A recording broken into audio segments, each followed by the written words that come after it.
પોતે દીપ પ્રાગટ્ય માટે નીચે આવશે અને પ્રાર્થના ચાલુ કરશે.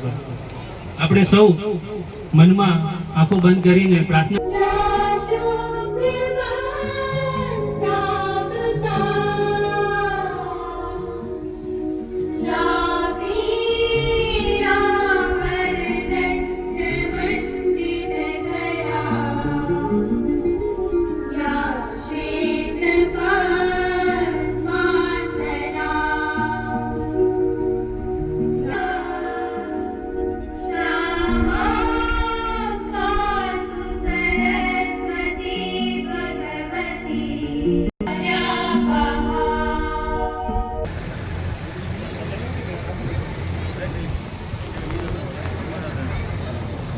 સરપંચ સાહેબ વધાર્યા હોય તો સ્ટેજ ઉપર એમનું સ્થાન ગ્રહણ કરીશું.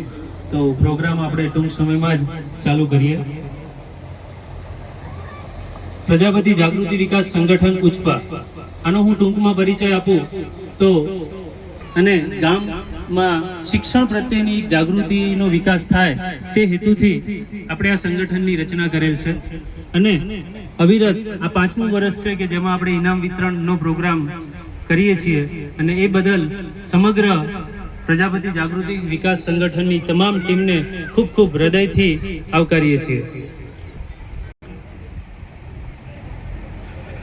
આવનાર મહેમાન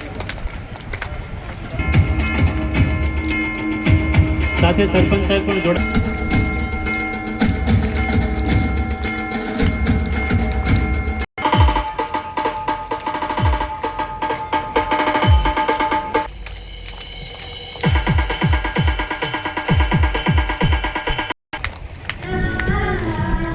આપણે સન્માન આપીએ છીએ.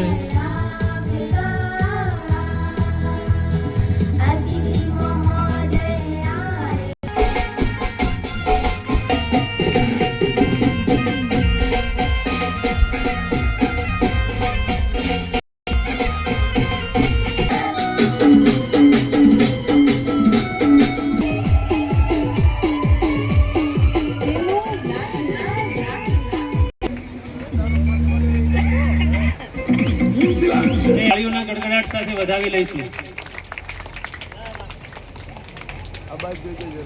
ખૂબ ખૂબ આભાર.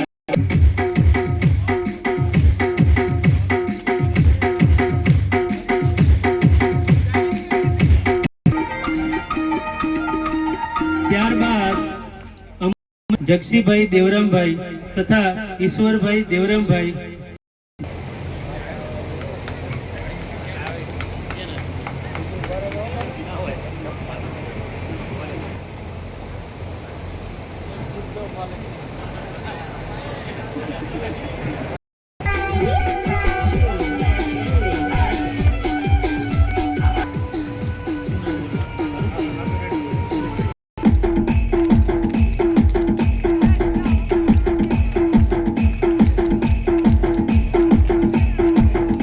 રામદાસભાઈ જગસીભાઈ કે જેઓ પોતે જીએસ રામદાસભાઈ વતીનું ઇનામ ગ્રહણ કરશે અને ઈશ્વરભાઈ ત્રિકમાભાઈ તેમનું સ્વાગત કરશે.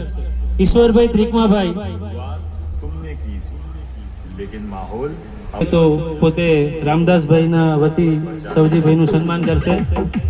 થોડી ઝડપ રાખીશું.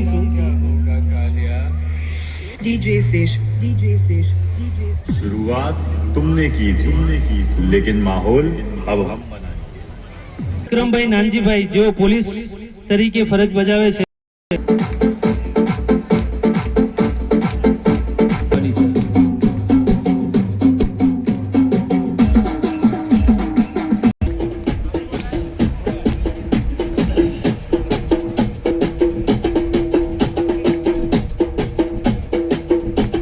માતાજી આજે અમારી પવિત્ર ભૂમિ ઉચપા ગામે અને નકળંગ દાદાના સાનિધ્યમાં આપણા ઉચપા પ્રજાપતિ મંડળ વિકાસ મંડળ એના આ ઇનામ વિતરણ કાર્યક્રમ અને સ્નેહ મિલન કાર્યક્રમમાં ઉપસ્થિત રાષ્ટ્રીય સ્વયંસેવક RSSના અમારા ઉત્તર ગુજરાતનું અનમોલ વતન અને ધીમા ગામના વતની ભાઈ શ્રી દશરથભાઈ ઠક્કર સાહેબ, મારા ભૂદેવ અમરભાઈ અને હમણાં જ નવનિયુક્ત ડેલિગેટ શ્રી અને મારા ધનેદર તાલુકાના પક્ષના નેતા એવા ભાઈ શ્રી પ્રવીણભાઈ, આ ગામના યુવા સરપંચ અમારા ભાઈ શ્રી કિરણભાઈએ કીધું કે લોક ચાહના ધરાવતા કે વિચાર બરાબર છે. લોક ચાહના ક્યારે હોય કે માણસ આપણા વાવ તાલુકામાં બીજા નંબરે જીતેલો માણસ એટલે લોકોના હૃદયમાં હોય, લોકોના હૃદયમાં સ્થાન કાયમી રહેશે.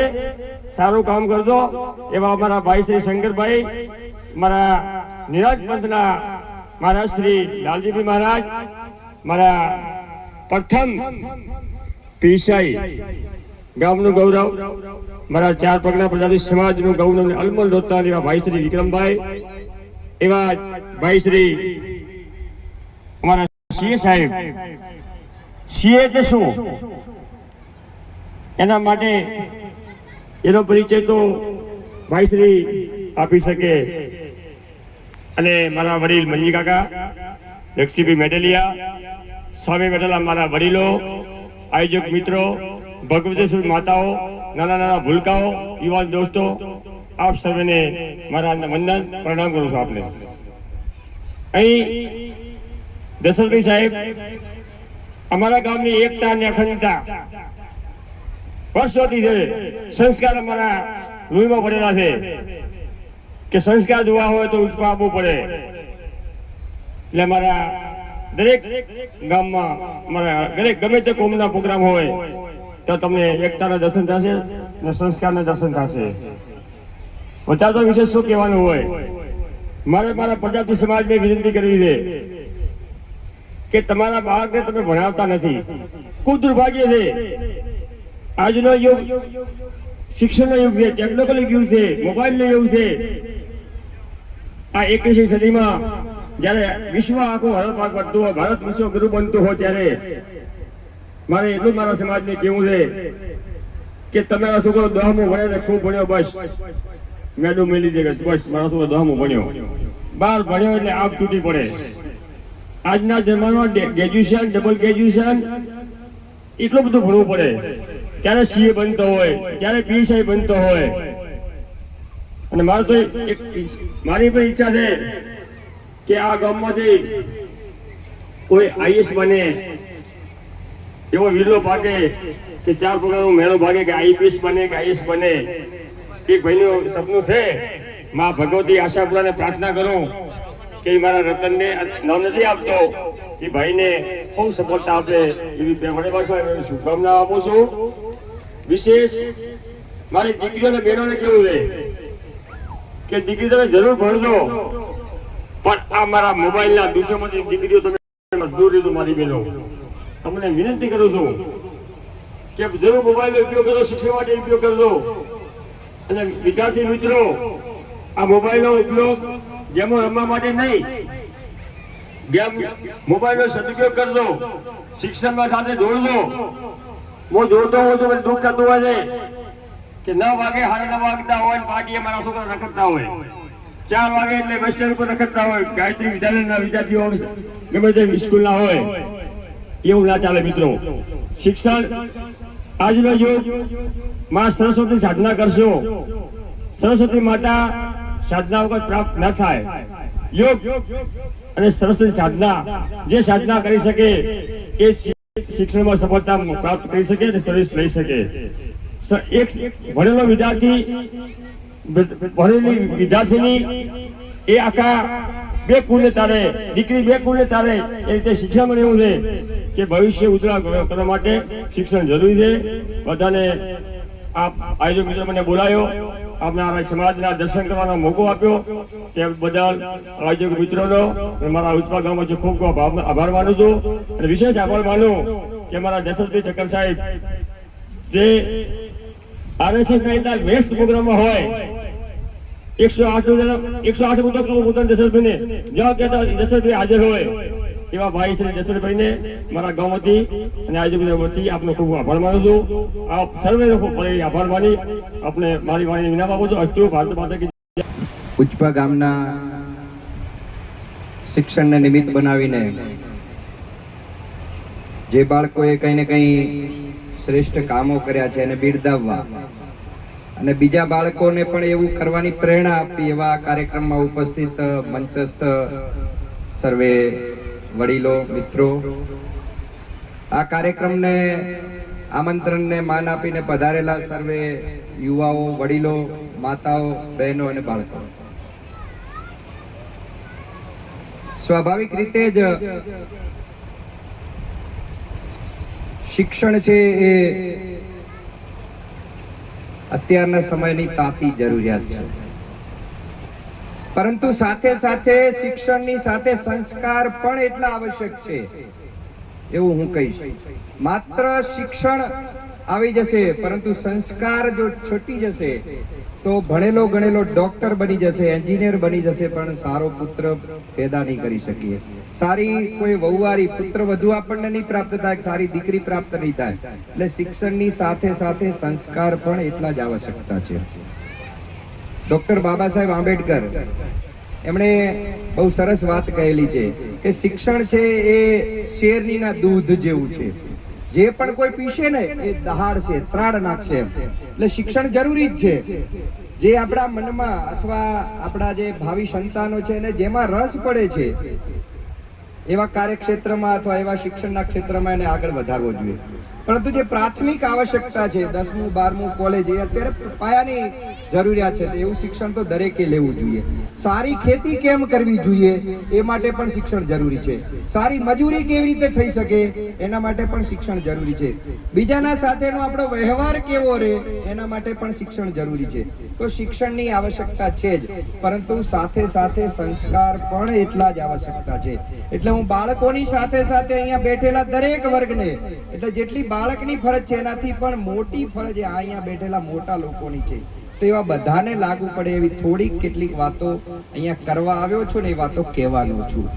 તો અત્યારના સમયમાં આપણને ધ્યાનમાં છે કે આપણે એક સમય એવો હતો કે આપણા બધાને પેટનો ખાડો પૂરવા માટે પણ દામત્રા કરવા પડતા હતા. એવો સમય કપરો આવતો હતો કે આપણે નિભાવ કેવી રીતે કરવો એટલા માટે દૂર જવું પડતું હતું, એટલે ઘર છોડવું પડતું હતું, બહાર છોડવું પડતું હતું, બીજે જવું પડતું હતું. સ્થિતિ બદલાણી છે.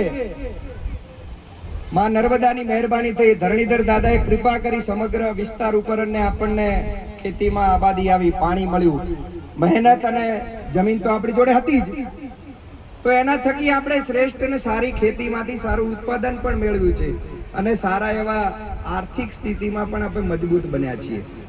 ધીમે ધીમે બાકી બધાની દ્રષ્ટિમાં શિક્ષણ પ્રત્યે પણ આપણો ભાવ જાગ્યો જ છે. આપણે સ્વીકારવું જ રહ્યું કે બનાસકાંઠા, તેને આપણે બૃહદ બનાસકાંઠા કહીએ છીએ, એમાં વાવથરા અને બનાસકાંઠા આખો આવી જાય તો સમગ્ર ગુજરાતમાં અત્યારે બનાસકાંઠાના વિદ્યાર્થીઓ સર્વત્ર વ્યાપેલા છે. એટલે દરેક ક્ષેત્રમાં કંઈક સારી ભરતીઓ આવે તેમાં બનાસકાંઠા હોય જ છે. એટલે શિક્ષણ ક્ષેત્રે આપણે આગળ વધી જ રહ્યા છીએ, પરંતુ એ વધવાની સાથે સાથે કેટલીક જાળવવા જેવી વાતો, કેટલીક બદીઓ શરૂ થઈ છે, એમાં આપણે લપસી ન પડીએ એવી કેટલીક વાતો મને ધ્યાનમાં આવે છે એવી કહું છું. તો શિક્ષણ વધવાની સાથે સાથે આપણે બધા સુખી થયા છીએ, આપણને એમ ધ્યાનમાં આવે છે કે આપણને જે નથી મળ્યું એ આપણા દીકરાઓને મળવું જોઈએ.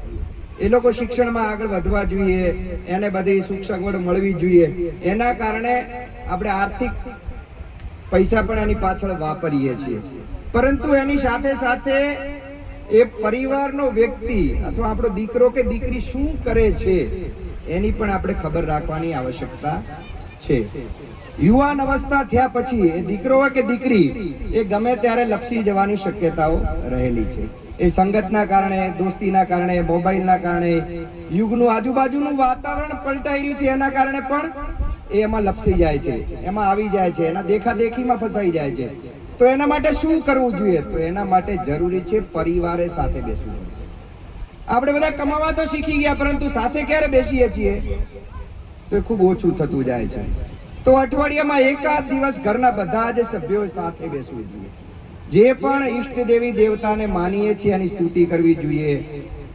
કોઈને કોઈ મહાપુરુષે કીધેલી વાત અથવા જે સદચરિત્ર છે રામાયણ મહાભારત એના જીવન ચરિત્રની વાતો આપણા જ ઘરના બાળકો બહેનો માતાઓ કે આપણા પત્ની એ બધા વાંચે ને સાથે મળીને આપણે બધા બેસીએ અને બધા સાંભળીએ. સાથે સાથે આ અઠવાડિયામાં સારું શું કામ કર્યું તેમાં 3-4 વાત આવે કે આ અઠવાડિયામાં સારું શું જોયું. દરેક વ્યક્તિએ કહેવાનું મેં આ અઠવાડિયામાં આ સારું જોયું, આ સારું સાંભળ્યું, આ સારું વિચાર્યું. તો એના કારણે પણ આપણા પરિવારમાં એ બધી સારી વાતો આવશે. આપણા પરિવારના સગાવાલા કોણ થાય છે, આપણા પૂર્વજો કોણ હતા, આપણા ભાઈઓ કોણ છે, આપણા બાંધવો કોણ છે, આપણા મહાપુરુષો કોણ છે, શું કરવું જોઈએ શું ન કરવું જોઈએ, આ બધી વાતો આપણા પરિવારની હાજરીમાં આપણે કરવી જોઈએ. અને આપણામાં પણ કંઈ ખામી હોય તો આપણે પણ એની શરૂઆત આપણાથી કરવી જોઈએ. આપણે વ્યસનવાળા છીએ તો આપણે બંધ કરવાનો પ્રયત્ન શરૂ કરવો જોઈએ. તો આવી નાની નાની વાતો છે, પરંતુ પરિવારથી શરૂ કરવાની વાત છે. પરિવાર સાથે મળીને બેસશે તો સાસુ ને વહુમાં ક્યાંય નાનો મોટો અણબનાવ બન્યો હશે તો સાથે બેસવાના કારણે એનું મન હળતું ગળતું રહે છે. ક્યાંક નાનો મોટો રાગ દ્વેષ આવ્યો છે નીકળી જશે. એ સીતાની વાત સાંભળશે, કૌશલ્યાની વાત સાંભળશે એટલે એના મનમાંથી એ ભ્રમ જતો રહેશે. બીજું, નાની નાની બાબતોમાં આદતો પાડવી જોઈએ કે સવારમાં વહેલા જાગીએ છીએ તો જાગ્યા પછી જે પરમાત્માએ આપણને જગાડ્યા છે એનો આભાર માનવો જોઈએ. કારણ કે આપણે ઊંઘ્યા પછી જાગશું કે કેમ એ આપણા હાથમાં નથી. એકવાર એવી નિંદર આવી જવાની છે કે જાગવાના જ નથી. તો જગાડનાર છે પરમાત્મા છે અને એના થકી આપણું અસ્તિત્વ છે. તો એનો ઉપકાર માનવો એટલે પરમાત્માને યાદ કરવા, એનું સ્મરણ કરવું. બીજી વાત છે, આ જગતમાં આપણને લાવનાર છે માતા પિતા. આપણે ગમે એટલા વિદ્વાન હોઈએ પરંતુ એનાથી મોટા નથી. માં અને બાપ એ સૌથી મોટું તીર્થ છે, સૌથી મોટા દેવતા છે. તો એને પ્રણામ કરવા જોઈએ. દરેકે ટેવ પાડવી જોઈએ. માત્ર મોટા દિવસે નહીં, પ્રતિદિન મારો મા બાપ છે, મારો ભગવાન છે, એને પહેલા પગે લાગુ, પછી આ સામળિયાને લાગવાનું. કારણ કે આ સામળિયાને કોને બતાવ્યો? માતા પિતા હતા એટલે આપણો જન્મ થયો, એટલે આપણને આ ભગવાન પણ પ્રાપ્ત થયો. તો માતા પિતાને પ્રણામ કરવાની ટેવ આપણે કરશું તો આપણા દીકરા શીખશે, આપણા પોતરા શીખશે. અને જે દીકરાઓ માતા પિતાને પ્રણામ કરતા હશે એ દીકરાઓ ક્યારે માતા પિતાને વૃદ્ધાશ્રમમાં મોકલશે નહીં. તો નાની નાની વાતો છે, પરંતુ આવનારા ભય સ્થાનો છે. આવતીકાલનો આપણું જ સંતાન કદાચ આપણને નહીં હંગરે જો આપણે એને આવા સંસ્કારો નહીં આપ્યા હોય. આપણે એને સગવડ આપી દઈશું, પૈસા આપી દઈશું, તો એ પણ પૈસા આપશે પેલાને, વૃદ્ધાશ્રમ વાળાને, કે સારામાં સારા પૈસા લો પણ મારા માતા પિતાને સાચવો. અને આવા બનાવો બની રહ્યા છે. હમણાં જ એક વારાણસીનો પ્રસંગ હતો કે એક 80 કરોડની સંપત્તિ વાળા દાદા, એનું અવસાન થયું, જેને 400 થી વધારે તો પુસ્તકો લખ્યા છે અને એના પુત્ર અને પુત્રી બંને વિદેશમાં છે. એમ છતાં એના અવસાન સમય પણ આવ્યા નહીં અને વૃદ્ધાશ્રમમાં જ એનું જીવન પૂરું થયું. તો વિચાર કરો, આટલી સંપત્તિ હોવા છતાં પણ સંતાનો સંપત્તિ લઈ લે છે, માતા પિતાને સાચવતા નથી. એટલે સારો દીકરો કે સારી પુત્રવધુ બનાવવી હશે તો આપણા પરિવારથી એની શરૂઆત કરવી પડશે. અને આ જ્યારે પરિવાર સાથે બેસે ત્યારે મોબાઈલ દૂર રાખીએ, ટીવી બંધ રહે, એમાં રાજકારણની કોઈ ચર્ચા ના આવે, કોઈ સિનેમાની કે ફિલ્મોની એમાં ચર્ચા ના થાય. એના સિવાયની કોઈ પણ ચર્ચા કરવાની છૂટ. મહાપુરુષોની વાતો કરી શકીએ, ઇતિહાસની વાતો કરી શકીએ, ભજન કરી શકીએ, સ્તુતિ કરી શકીએ, પરંતુ જે જરૂરી છે એ વાતોની એમાં ચર્ચા થાય. બીજી વાત છે, આજે 5મી જૂન છે. આપણે બધાએ ક્યાં ને ક્યાંય જોયો છે વિશ્વ પર્યાવરણ દિવસ. તો વાતાવરણની અંદર આપણને બધાને ખબર છે, આજથી થોડાક સમય પહેલા કોરોના આવ્યો ત્યારે આપણે બધાએ અનુભવ્યું છે કે બાટલો અને ખાટલો, આવો દરેક પાસે 2 શબ્દ હતા કે ભાઈ બાટલો છે, ખાટલો મળશે. તો આ બાટલો એટલે ઓક્સિજનનો બાટલો. તો આ જે ભગવાને આપણને ફ્રીમાં ઓક્સિજન આપે છે એ ઓક્સિજનની કિંમત શું છે એ સમજવી હશે તો આપણે વૃક્ષો વધારવા જોઈશે. આપણે બધા ખેડૂતો છીએ, કૃષિકારો છીએ, કિસાનના દીકરા છીએ. આપણે હવે ફેન્સિંગના બાને આપણા શેઢા પૂરા કરી રહ્યા છીએ. જે ઝાડ જેનું 200 300 વર્ષ આયુષ્ય હતું, આપણા શેઢાને કોઈ અડતું નહીં, એના કારણે હચવાયેલું રહેતું, એના બદલે આપણે શેઢા પૂરા કરી નાખ્યા. વૃક્ષ જરૂરી લાગે ત્યાં એકાદ કાપીએ તો 5 નવા ઉછેરીએ. એટલે પ્રતિ વર્ષ દરેક વ્યક્તિ એક વૃક્ષ ઉછેરે, આવો સંકલ્પ લઈએ. ગમે તેનો કોઈનો જન્મદિવસ છે, કોઈ આપણા પૂર્વજની કોઈ પુણ્યતિથિ છે, કોઈ એનિવર્સરી છે, લગ્ન જયંતિ છે, તો એ નિમિત્તે વૃક્ષારોપણ કરીએ અને વૃક્ષને સાચવીએ. તો વૃક્ષ છે એ ઉપકારી છે. આપણે ત્યાં તો એવું કહેવાય કે જન્મથી કરીને મૃત્યુ સુધી આ વૃક્ષ આપણી સાથે જોડાયેલું છે. જ્યારે બાળક જન્મે છે ત્યારે પારણામાં સૂવે છે, એ પારણું પણ લાકડાનું છે ને છેલ્લે અંતિમ વિધિ કરવા માટે પણ એ લાકડાની જ જરૂર પડે છે. તો આ બધી જ વાતો માટે પરમાત્માએ જે આપ્યું છે એ આપણે ઉમેરીએ, એમાંથી ઓછું ન કરીએ. વાપરીએ બરાબર છે, પરંતુ પરમાત્માએ આપેલી જે વાતો છે, વૃક્ષો છે, એને ઉમેરીએ. એટલે વૃક્ષારોપણ અને વૃક્ષનો ઉછેર કરીએ. પ્રતિદિન એક વૃક્ષ, પ્રતિ વર્ષ એક વ્યક્તિ એક વૃક્ષ, તો પણ ઘણા વર્ષના અંતે ઘણા બધા વૃક્ષો આપણે તૈયાર કરી દઈશું. કોઈકે વાવ્યા છે એટલે આપણને મળ્યા છે. આપણે નહીં કરીએ તો આવનારા પેઢીને મળશે નહીં. બીજું એની સાથે જોડાયેલી વાત છે પર્યાવરણમાં પાણી. આપણને એમ થાય પાણીની તમે લીલા લહેર છે, કદી ઘટવાનું નથી. પરંતુ પાણી એવી વસ્તુ છે જે ફેક્ટરીમાં બનતું નથી. અત્યારે પાણી છે ને કાલે ન પણ મળે. અથવા આપણી જમીન, જેમ સોયગામ બાજુની જમીન હવે પૂરી થતી જાય છે, જે તે સમયે આપણો આ દરિયો હતો, ફરીથી દરિયો એ રણ સ્વરૂપે આગળ વધી રહ્યો છે. આવનારા સમયમાં આપણી જમીનો પણ બંજર બની જશે નહીં, એની કોઈ ખાતરી નથી. તો પાણીનો વિવેકપૂર્ણ ઉપયોગ કરીએ ખેતીમાં પણ, અને પાણીને બગાડીએ નહીં. પાણીનો સંચય કરીએ, બચાવીએ, જાળવીએ, એનો વેડફવાનો ઉપયોગ ન કરીએ. ત્રીજી વાત છે પર્યાવરણમાં પ્લાસ્ટિક. પ્લાસ્ટિક થેલીથી કરી, પ્લાસ્ટિક જબલાથી કરીને પ્લાસ્ટિકની બોટલો સુધીની વાત. તો જે વાપરીને ફેંકી દેવાના જે પ્લાસ્ટિક છે એ બાળવાથી પણ એનો નાશ થઈ શકતો નથી. અને ખેતીમાં તો આપણને ખબર છે આવું પ્લાસ્ટિકનું આગું થર થઈ જાય છે.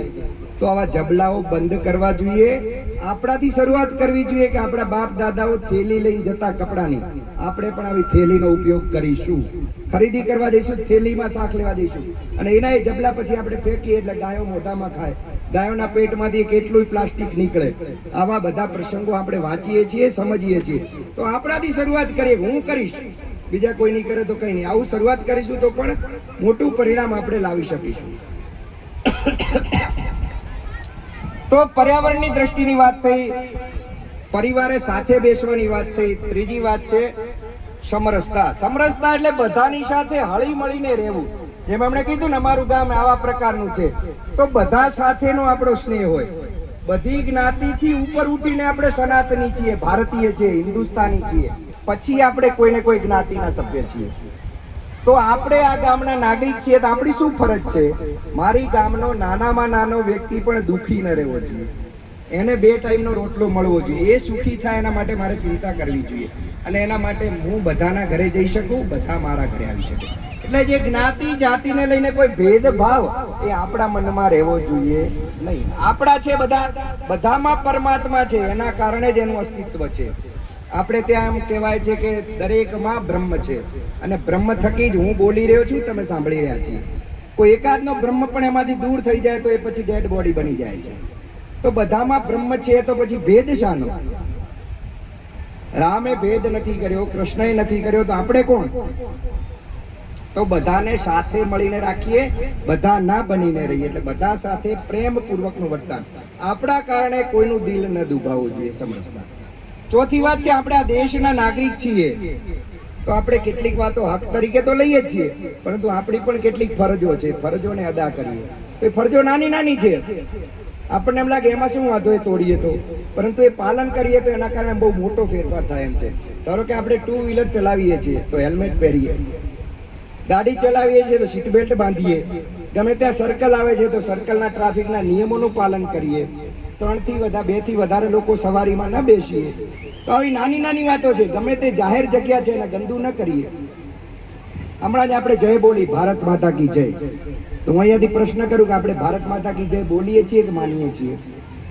શું લાગે છે? તો બોલીએ છીએ, માનતા નથી. ગમે ત્યાં કચરો ફેંકી દીધો, ગમે ત્યાં થૂકી નાખ્યું. તો આપણી માં છે એને નજર સામે રાખો, એના ઉપર કોઈ થૂકે તો આપણે ચલાવી લઈશું? નહીં ચલાવી લઈએ.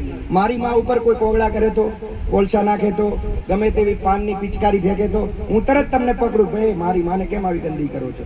તો એ મારી માં છે, આપણી બધાની માં છે, તો એને કેમ ગંદી થવા દઈએ છીએ? આ પ્લાસ્ટિકના રૂપી જે નાખીએ છીએ અથવા જે રાસાયણિક ખાતરો રૂપી આપણે જે ઝેર નાખીએ છીએ, ઝેર પાઈએ છીએ આપણી માને, તો એ ધીમે ધીમે બંધ કરવું જોઈએ, ઓછું કરવું. આપણે બધા સ્વાર્થી થઈ ગયા છીએ, મને ઉત્પાદન મળવું જોઈએ, એ બાને હું મારી માને ઝેર પાઈ રહ્યો છું, મારી માને પૂરી કરી રહ્યો છું. આજે કદાચ પેલું સોનાની મુરગી જેમ બધું મળી જશે, પરંતુ આવતીકાલે કશું જ આપશે નહીં. અને આ રાસાયણિક અને કેમિકલોના કારણે ખૂબ મોટા રોગોને પણ આપણે નોતરી રહ્યા છીએ. તો આપણે ખેડૂત છીએ, આપણા ઘરથી એક શરૂઆત કરી શકીએ કે નહીં? કે ભાઈ મારી 5 એકર જગ્યા છે, એમાંથી 1 એકરમાં હું રાસાયણિક ખેતી મુક્ત ખેતી કરીશ, એમાં ગૌ આધારિત ખેતી કરીશ, એનું અનાજ, એનું શાકભાજી એ મારા પરિવાર પૂરતું વાપરીશ. આટલાથી શરૂઆત કરશું તો ધીમે ધીમે મોટો પરિવર્તન આવશે. ડાયરેક્ટ આપણે એમ નથી કહેતા કે ભાઈ બધી ખેતી બદલી નાખો, પણ એટલું તો કરી શકીએ કે ન કરી શકીએ? આપણે ખેડૂતના દીકરા છીએ, શાકભાજી લેવા બીજાને ત્યાં જઈએ. આપણા પૂરતું શાકભાજી ન વાવી શકીએ તો વાવી જ શકીએ. તો શરૂઆત કરીએ, જેના કારણે આપણે આત્મનિર્ભર પણ થઈશું. આપણા જ પૈસા આપણા જ ઘરમાં રહેવાના છે. આપણા પાડોશીને પણ 4 શાકભાજી આપશું, લો તમે પણ બનાવો, તો એના ઘરમાં પણ ચૂલો હળગશે અથવા એના 50 રૂપિયા બચશે. તો આ ભાવ આપણા પૂર્વજોમાં હતો, અને એના કારણે એવા લોકો પાસે પૈસા ન હતા પણ સુખ હતું. આપણા પાસે પૈસા વધ્યા છે પણ સુખ નથી મળ્યું, દુઃખી થઈ રહ્યા છીએ, નાના મોટા રોગો કાયમ ચાલુ રહે છે. તો આવી નાની નાની વાતો છે, એને આપણે સ્વીકારવાની શરૂ કરીએ. અને છેલ્લે આપણું પોતાનું છે એને પકડી રાખીએ, જેને કહેવાય સ્વબોધ. અહીંયા બેઠેલા જે ઉંમરલાયક લોકો છે એને આ ડીવડા પહેર્યા છે, પાઘડી બાંધી છે. આપણે નવી પેઢી બધી જીન્સ અને ટી-શર્ટ વાળી થઈશું, તો આવનારી પેઢીમાં આપણો પોશાક પૂરો થઈ જશે. માતાઓ બહેનો છે, આ બધા આવું પહેરે છે, ઓઢણા પહેરે છે, લાજ કાઢે છે, એ બધું છોડીને બધા જ લોકો જીન્સ ને ટોપ પહેરવા માંડશે, તો પોતાનું પકડી રાખીએ. દરરોજ ન પહેરીએ તો પણ પરંપરાગત વસ્ત્રો વાર તહેવારે લગ્ન પ્રસંગમાં પહેરવાના ચાલુ રાખીએ. બીજું સ્વભોજા, ભોજન, આપણું જે ભોજન છે એ પણ બગડતું જાય છે. આપણે બીજાની વાદે બીજા બધા ની તોલે હજી ગામડામાં છીએ એટલે ઓછું બગડ્યું છે, પરંતુ શહેરી વિસ્તારમાં જે લોકો રહે છે ખબર છે, પીઝા, બર્ગર આવું બધામાં વળ્યા છીએ. જે આપણું લાડુ કે લાપસી કે બધું ભૂલાતું જાય છે. જે સાત્વિક હતું, સાચું હતું, એ ભૂલી રહ્યા છીએ. તો એને પકડવું જોઈએ, એના તરફ પાછું વળવું જોઈએ. આપણું ભ્રમણ, તો આપણે વિદેશના પ્રવાસ કરીએ એની પહેલા ભારતને જોઈએ. આ પવિત્ર ભૂમિ છે, આ હિન્દુ ભૂમિ છે, અહીંયા કણકણમાં ભગવાન જન્મ્યો છે, તો એને પહેલા જોઈએ, એને સમજીએ, પછી બીજે જઈએ. તો પોતાનું સમજીએ. બીજું, આપણે અંગ્રેજીના રવાડે ચડીને ગુજરાતીને ભોગ આપી રહ્યા. એટલે ગમે તેવો વ્યક્તિ હશે, સહી શેમાં કરશે? અંગ્રેજીમાં. આપણે ગુજરાતીમાં સહી ન કરી શકીએ? અહીંયા બેઠેલા પીએસઆઈ અને ચાર્ટર એકાઉન્ટન્ટને કહું છું કે સ્વ તરીકે આપણે પોતાની ગુજરાતીમાં સહી કરવાની શરૂ કરીએ. કારણ કે ગુજરાતી છે આપણી માં છે. માને છોડીને દઈએ, માને ધૂતકારીએ, બધી ભાષાઓને પ્રેમ કરીએ, પરંતુ ગુજરાતી આપણી પોતાની ભાષા છે, તો સહી એમાં કરીએ, તો એને પકડી રાખીએ. સંસ્કૃત આપણી દેવ ભાષા છે, તેને સમજીએ, કારણ કે આપણા બધા શાસ્ત્રો સંસ્કૃતમાં છે. વસ્તી ગણતરી થવાની છે, આપણને કોઈ પૂછે તો આપણે કઈ ભાષા જાણીએ તેમાં સંસ્કૃત પણ લખાવીએ, કારણ કે આપણે કોઈ પણ સંકલ્પ લઈએ છીએ તો સંસ્કૃતમાં લઈએ છીએ કે હું આ કામ કરીશ.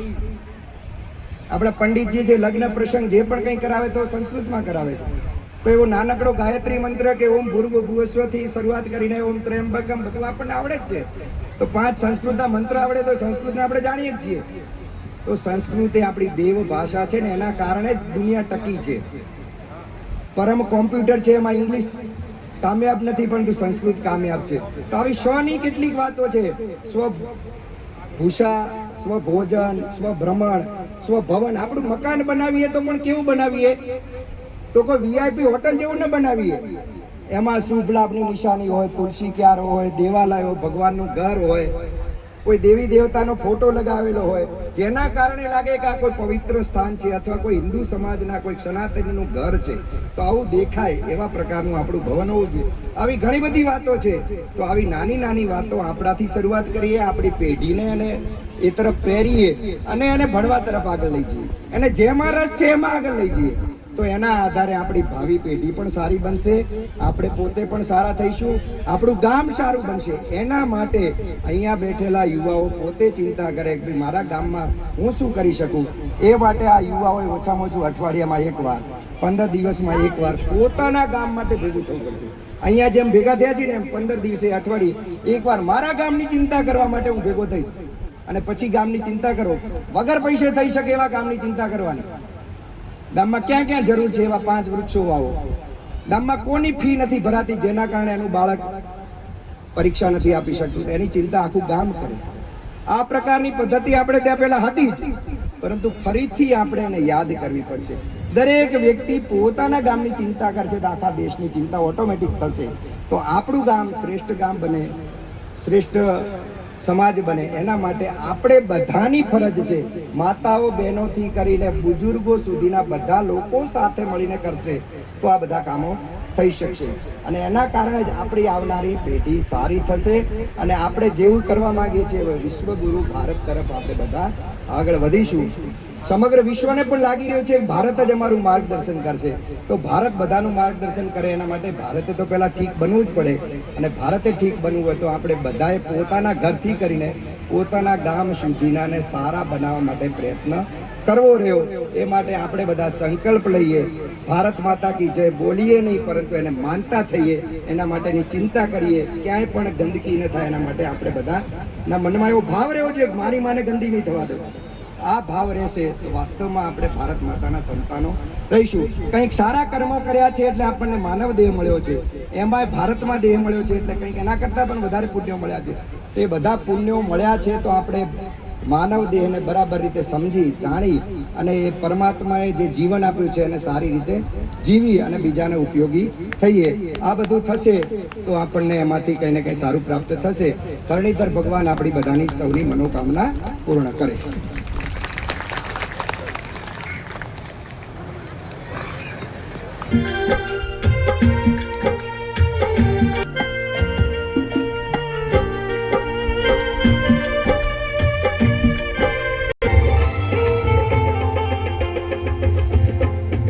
હિરેનભાઈ ભગાભાઈ 84.61%, દીપ કીર્તિભાઈ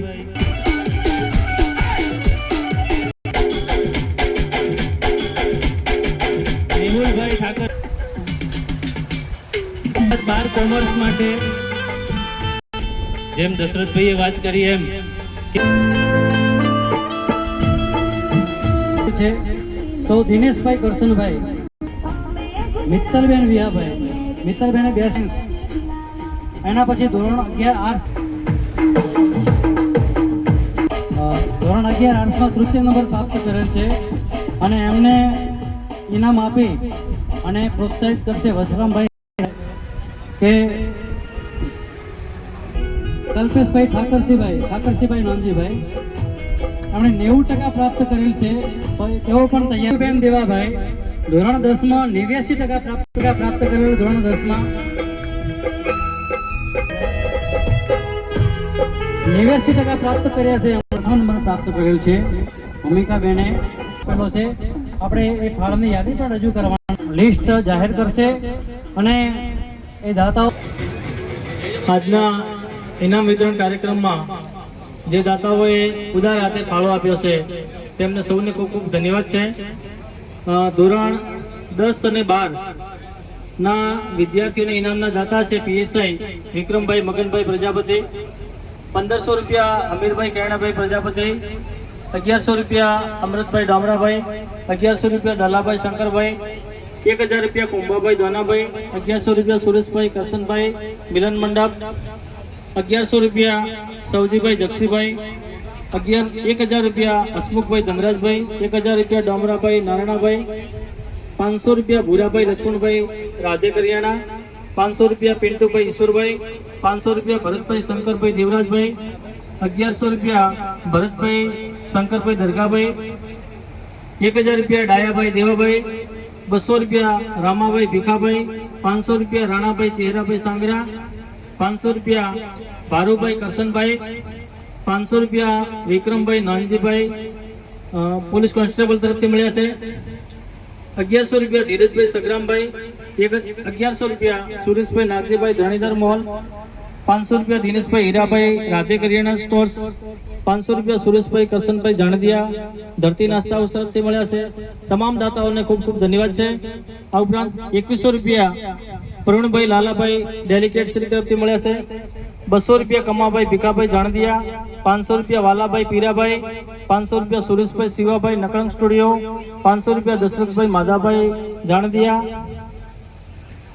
નકળંગ પાર્લર, 500 રૂપિયા મગનભાઈ શંકરભાઈ કુલદેવી સ્ટુડિયો, 500 રૂપિયા ચમનભાઈ કેણાભાઈ, 500 રૂપિયા ઠાકરસિંહભાઈ દાનાભાઈ કરમસિંહભાઈ, 500 રૂપિયા રવજીભાઈ કરશનભાઈ, 1100 રૂપિયા ગણેશભાઈ આંબાભાઈ, 500 રૂપિયા વિહાભાઈ ભીખાભાઈ, 200 રૂપિયા રમેશભાઈ કુંવરાભાઈ આંબાભાઈ, 500 રૂપિયા સેંધાભાઈ ભેમાભાઈ આશાપુરા ડાયમંડ, 200 રૂપિયા સેંધાભાઈ રીમાભાઈ, 500 રૂપિયા કીર્તિભાઈ રૂપસીભાઈ, 300 રૂપિયા લક્ષ્મણભાઈ ત્રિકમાભાઈ, 1000 રૂપિયા પીરાભાઈ અંબાભાઈ, 500 રૂપિયા હરખાભાઈ ખેતાભાઈ, 200 રૂપિયા જગદીશભાઈ ભૂરાભાઈ નાગજીભાઈ, 500 રૂપિયા વિક્રમભાઈ લાલાભાઈ, 500 રૂપિયા સેધાભાઈ બાવાભાઈ, 1000 રૂપિયા શંકરભાઈ દાનાભાઈ કરમસિંહભાઈ, 1100 રૂપિયા અંબાભાઈ ઈસરાભાઈ ગાયત્રી લેબોરેટરી, 100 રૂપિયા ઠાકરાભાઈ નાનજીભાઈ, 200 રૂપિયા કેણાભાઈ શિવાભાઈ, 500 રૂપિયા ભગવાનભાઈ દેવાભાઈ, 500 રૂપિયા મલાભાઈ શિવાભાઈ, 100 રૂપિયા ડોમરાભાઈ પ્રભુભાઈ, 500 રૂપિયા અમૃતભાઈ કુંવરાભાઈ દાનાભાઈ,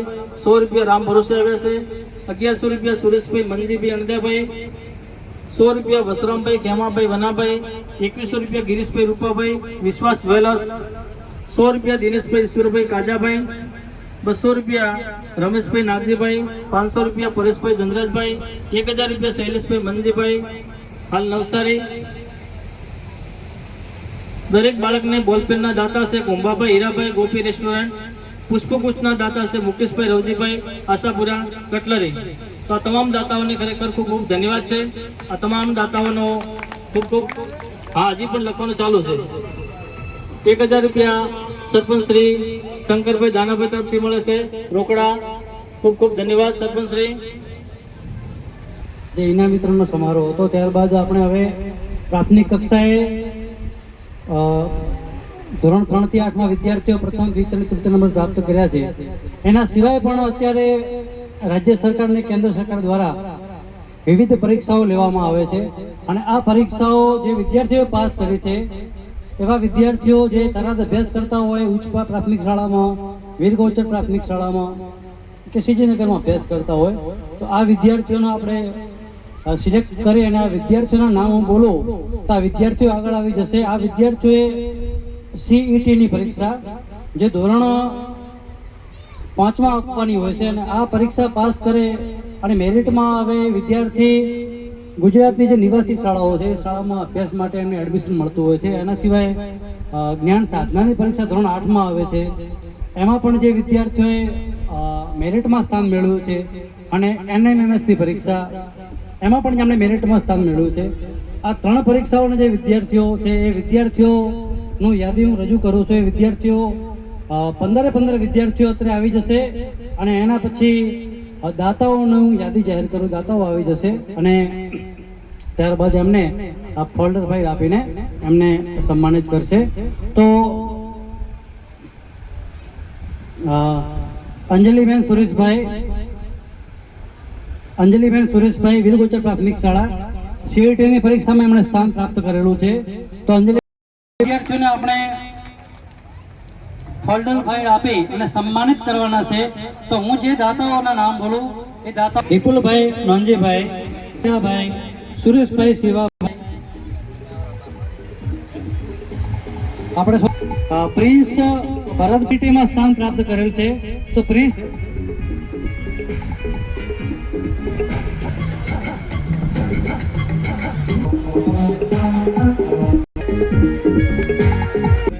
તેઓ પણ આવી જશે.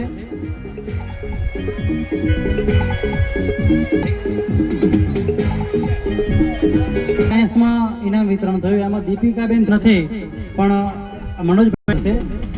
દીપિકાબેન ધરમથી મનોજભાઈ એમનું ઇનામ ગ્રહણ કરશે. થોડા સમય પહેલા આપણા હાર્દિકભાઈ રમેશભાઈ એમનું સન્માન સુરેશભાઈ રણછોડભાઈ આવશે અને ઇનામ આપીને પ્રોત્સાહિત કરશે હાર્દિકભાઈ રમેશભાઈ, સુરેશભાઈ રણછોડભાઈ. ધોરણ 3માં તૃતીય નંબર રિતેશભાઈ કલજીભાઈ.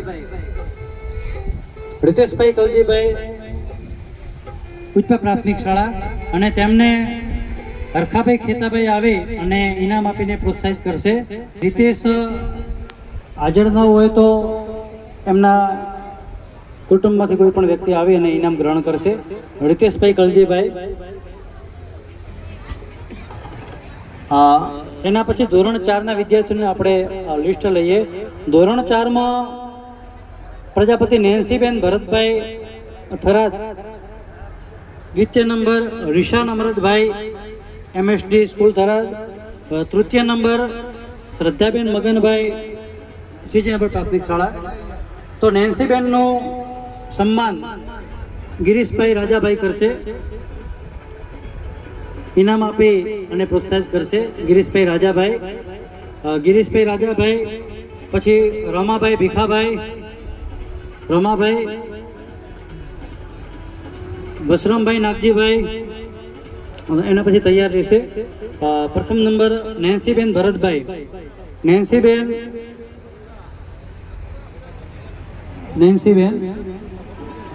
દ્વિતીય નંબર રિશાન અમરતભાઈ. તો વસરામભાઈ એમને ઇનામ આપીને પ્રોત્સાહિત કરશે. રિશાન અમરતભાઈ.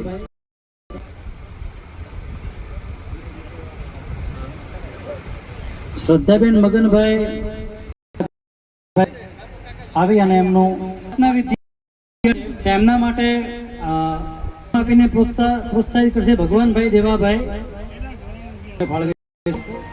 એના પછી કૃષ્ણા નવીનભાઈ. હવે ધોરણ 6 છે એમને ઇનામ આપવા માટે વસરામભાઈ ખેમાભાઈ. ધ્રુવી ભરમ એ અંતર્ગત દ્વિતીય નંબર મિત્તલબેન અજમલભાઈ, નિકિતાબેન અમીરાભાઈ અને તૃપ્તિ રમેશભાઈ નાગજી, તૃપ્તિબેન ગણેશભાઈનો.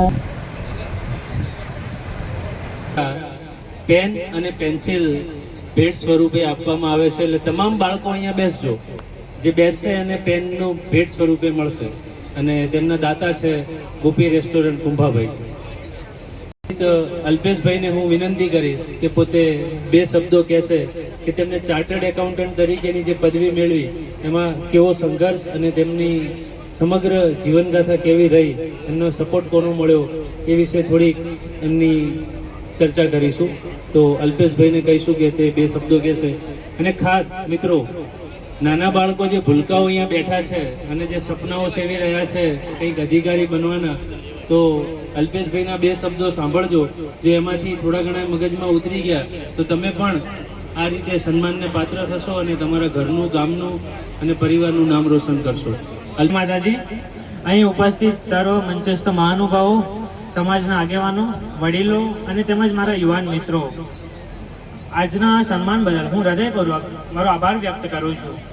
આજે હું CA બન્યો અને અદાણી ગ્રુપમાં જે કાર્યરત છું એના માટે જે આ સન્માન મળ્યું, મને આ ટ્રોફી મળી, આ એ ટ્રોફી એ મારી નથી, એ મારા માતા પિતાની છે, જેમણે પોતાના સપનાઓ બાજુમાં મૂકીને એ મારા સપના માટે પોતાનું બલિદાન આપ્યું. આ ટ્રોફી મારા ગુરુજનોની છે, જેમણે મને સાચું માર્ગદર્શન આપ્યું. આ ટ્રોફી એ મારા વડીલોની છે, મારા મિત્રોની છે, જેમણે મને અહીંયા પહોંચાડવા માટે મને સક્ષમ બનાવ્યો, મને સાચી દિશા આપી. જ્યારે 2017માં GST આવ્યું હતું ત્યારે માનનીય શ્રી વડાપ્રધાન નરેન્દ્ર મોદીએ કહ્યું હતું કે CAની સિગ્નેચર એ એમના કરતાં પણ વધારે પ્રભાવશાળી છે, શક્તિશાળી છે. ત્યારે મને લાગ્યું કે આ એક કારકિર્દીનો ઓપ્શન છે અને ત્યાં આપણે જવું જોઈએ. ને ત્યાં આપણા સમાજના કોઈ પણ યુવાન ત્યાં કોઈ ભણતો ન હતો, કોઈ પણ એના વિશે જાણતું ન હતું અને એનામાં મને વધારે સહાય મળી. મારા જે મિત્રો હતા, મારા જે બીજા શિક્ષકો હતા, એમણે મને આના વિશે માર્ગદર્શન આપ્યું અને ત્યાંથી મેં આના માટે ભણવાનું ચાલુ કર્યું. ત્યારે મને એક સુંદર શ્લોક યાદ આવે છે, વિદ્યા વિનય દદાતી. એટલે કે વિદ્યા વિનય આપે છે, વિનયથી યોગ્યતા મળે છે અને યોગ્યતાથી સમૃદ્ધિ મળે છે અને સમૃદ્ધિથી જ આપણે સુખ અને સમાજ શક્તિ માટે આપણને શક્તિ મળે છે. આજના સમયમાં સૌથી મોટો શત્રુ કોણ છે આપણો? આ મોબાઈલ છે? ના, મોબાઈલ કરતાં પણ મોટો શત્રુ શું છે ખબર? આપણે એકબીજાની સરખામણી કરીએ છીએ. જ્યારે બે મિત્રો સાથે ભણતા હોય અને બે મિત્રો જો પરીક્ષામાં નપાસ થાય તો એકબીજા સાથે શું વાત કરતા હોય? અરે તારું નથી થયું તો મારું ક્યાંથી થવાનું? તું આટલી બધી મહેનત કરતો હતો તોય હું પાસ નથી થયો, તોય તું પાસ નહીં થયો તો હું ક્યાંથી પાસ થવાનો? પણ એ જો બે મિત્રમાંથી કોઈ એક મિત્ર પાસ થઈ જાય તો આપણે બીજા બધાને કેવી રીતે વાત કરીએ છીએ? એ મિત્ર કેમ મારો પાસ થયો ખબર? એના પપ્પા તો શિક્ષક હતા, એ છે ને અંગ્રેજી માધ્યમમાંથી ભણ્યો હતો ને એટલે પાસ થયો. બાકી આપણું કંઈ કામ નહીં, આપણે ક્યાં અંગ્રેજી માધ્યમમાંથી ભણીએ છીએ? મારા પપ્પા ક્યાં શિક્ષક છે તો મને કેવી રીતે આવડે? આપણે આવું બધું કહીને આ વસ્તુ ટાળી દેતા હોઈએ છીએ અને આપણા અંદર જે છે ભણવાની ઈચ્છા એ બહાર નથી લાવી શકતા. આપણે આપણી જાતને માનીએ છીએ કે આપણે આપણી જાતને નીચી માનીએ છીએ કે હું નહીં કરી શકું. એક વાત યાદ રાખજો કે ગામડામાંથી આવો કે શહેરમાંથી, ગુજરાતી માધ્યમમાંથી ભણ્યા હોય કે અંગ્રેજી માધ્યમમાંથી, જો તમારા સપના ઊંચા હશે અને જો તમારામાં કરવાની શક્તિ હશે અને તમારી સાચી મહેનત હશે તો દુનિયાની કોઈ પણ શક્તિ તમને સફળ થવાથી નહીં રોકી શકે. કેમ કે કર્મણ્યવાધિકારસ્તે મા ફલેષુ કદાચન, એટલે કર્મ કરતો જા, હક મારતો જા. કામ કરવાની શક્તિ તારામાં છે અને તું કર્મ કરશે તો પરિણામની આશા ન રાખતો, પરિણામ એની જાતે જ તારી પાસે દોડીને આવશે. આજે એ કેવું છે કે એક રીતે કહી શકીએ કે નીચું નિશાન ચૂક માફ, પણ નીચું નિશાન નહીં માફ. એટલે હંમેશા મિત્રો, યુવાન મિત્રો, ધ્યેય તમારો ઊંચો રાખજો. કેમ કે નાનો ધ્યેય રાખશો ને એ તો ફટાફટ થઈ જશે, પરંતુ મોટો ધ્યેય હશે તો એકવાર નિષ્ફળ થશો, બે વાર નિષ્ફળ થશો, ત્રીજી વાર પરીક્ષાની ટ્રાય આપશો પણ એકવાર તો સફળ થશો ને એ તમારી સૌથી મોટી સફળતા હશે. એના માટે હંમેશા મોટું કરજો અને હંમેશા પોતાનો ધ્યેય ઊંચો રાખજો. આજના સમયમાં બીજું હું તમને કહું કે બધાની ક્ષમતા અલગ અલગ હોય છે. કોઈ ડોક્ટર બને, કોઈ સીએ બને, કોઈ એન્જિનિયર બને, કોઈ આઈએએસ બને, આઈપીએસ બને. બધાની અલગ અલગ ક્ષમતા હોય છે, પરંતુ એક વાત હંમેશા યાદ રાખજો કે સૌથી સારા માણસ બનજો. કેમ કે ડિગ્રી તો માણસને સફળ બનાવે છે, પરંતુ સંસ્કાર એ માણસને મહાન બનાવે છે. એટલા માટે હું બીજી એક વિનંતી કરું છું કે ભવિષ્યમાં નોકરી શોધનાર નહીં પરંતુ નોકરી આપનાર બનવાનું સપનું વધારે રાખજો. કેમ કે આપણા સમાજને જરૂર છે આઈએએસ, આઈપીએસ, ડોક્ટર, એન્જિનિયર અને બીજા બધા જે ઉદ્યોગપતિ છે એની જરૂર છે. એના માટે નોકરી આપનારનું સપનું રાખજો. અને બીજી હું એક વસ્તુ કહું તો આ બધું કરવું સરળ છે. કેમ કે સપના એ નથી કે જે તમને ઊંઘમાં આવે, સપના એ નથી કે જે તમને ઊંઘમાં આવે. અરે સપના તો એ છે જે તમને ઊંઘવા ન દે. અરે સપના તો એ છે જે તમને ઊંઘવા ન દે. માટે એવા સપનાઓ જોવાનું તમે ચાલુ કરો અને હંમેશા પોતાનું એક ધ્યેય નક્કી કરો. આજે જાઓ ઘરે અને આજે અહીંયાથી તમે એક ધ્યેય નક્કી કરીને જાઓ કે મારે મોટા થઈને આ બનવું છે અને હું એના માટે સતત પ્રયત્ન કરીશ, મારું 100% આપીશ અને પછી હું સફળ થઈને બનાવીશ. ભલે મારે ગમે એટલી અડચણો આવે, ભલે હું ગુજરાતી માધ્યમમાંથી ભણ્યો છું, ભલે હું ગામડામાંથી આવું છું, તો પણ હું સફળ બનીને બતાવીશ. મારા સન્માન બદલ ખૂબ ખૂબ આભાર વ્યક્ત કરું છું. જય માતાજી, જય શ્રી કૃષ્ણ.